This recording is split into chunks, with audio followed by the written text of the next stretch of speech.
कल्पना कीजिए, एक वीर पुरुष जिसने अभी अभी अपने जीवन की सबसे बड़ी पीड़ा देखी है। पत्नी का अपहरण, भाई की चिंता और वन की नीरवता में अकेले खड़ा एक क्षण। यही वो मोड़ है जहां राम केवल एक पति नहीं बल्कि एक योद्धा, एक धर्म रक्षक और एक संकल्पशील राजा बनते हैं। जटायु के बलिदान के बाद राम की आंखों में आंसू नहीं, अग्नि है। वो जानते हैं कि सीता अब लंका में है, रावण के बंदी गृह में, और उन्हें वहां तक पहुंचना है, लेकिन अकेले नहीं बल्कि उस शक्ति के साथ जो संकल्प से जन्म लेती है। राम लक्ष्मण से कहते हैं, अब समय है कि हम केवल खोज न करें बल्कि युद्ध की तैयारी करें। वे वन में आगे बढ़ते हैं और उन्हें मिलते हैं शबरी, एक वृद्ध तपस्विनी जो वर्षों से राम की प्रतीक्षा कर रही थी। वो राम को जूठे बेर खिलाती है, लेकिन राम उसमें प्रेम देखते हैं, श्रद्धा देखते हैं। शबरी उन्हें दिशा देती है, आपको ऋष्यमूक पर्वत जाना चाहिए, वहां सुग्रीव मिलेगा जो आपकी सहायता करेगा। ये वही क्षण है जब राम का संकल्प दिशा पाता है। राम और लक्ष्मण ऋष्यमूक की ओर बढ़ते हैं और रास्ते में वन की कठिनाइयां, भूख, थकान और अनिश्चितता उन्हें रोकने की कोशिश करती हैं।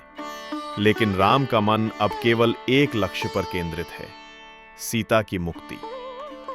वे पर्वत पर पहुंचते हैं और वहां हनुमान से भेंट होती है, एक ऐसा योद्धा जो केवल बलवान नहीं बल्कि बुद्धिमान और भक्त भी है। हनुमान राम के चरणों में गिरते हैं और कहते हैं, मैं आपकी सेवा में हूं। राम मुस्कुराते हैं और कहते हैं, अब समय है कि हम मित्र बने और धर्म की रक्षा के लिए साथ चलें। राम सुग्रीव से मिलते हैं और उसे रावण के अत्याचारों के बारे में बताते हैं। सुग्रीव भी अपने भाई बाली से पीड़ित है और राम उसे न्याय दिलाने का वचन देते हैं। ये गठबंधन केवल युद्ध का नहीं बल्कि न्याय का है।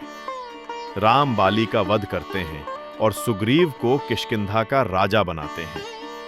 अब राम के पास एक सेना है, वानरों की, जो पर्वतों पर कूद सकते हैं, समुद्र पार कर सकते हैं और जिनके हृदय में राम के लिए भक्ति है।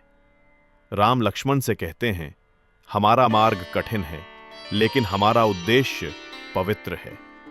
सीता केवल मेरी पत्नी नहीं, वो धर्म की प्रतीक है, और जब धर्म पर आघात हो तो युद्ध आवश्यक हो जाता है।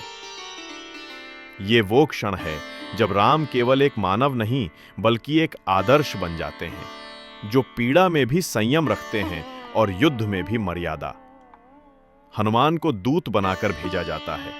वो लंका की ओर उड़ते हैं और राम की अंगूठी लेकर सीता तक पहुंचते हैं।